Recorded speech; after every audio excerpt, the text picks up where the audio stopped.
Scan now. Meet Sovi, your new AI study buddy. Comparing these Java loops is actually quite simple if you look closely. We will analyze how each method counts iterations to find the matching condition.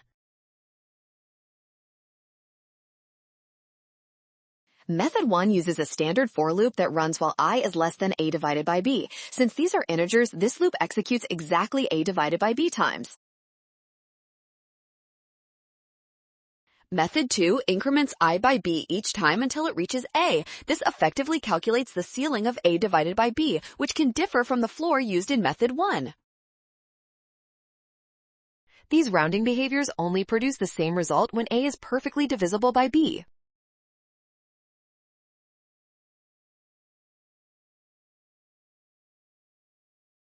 Well done! Scan the code to learn with Sovi. Avoid rushing when comparing integer division, trust the given logic, and check your steps.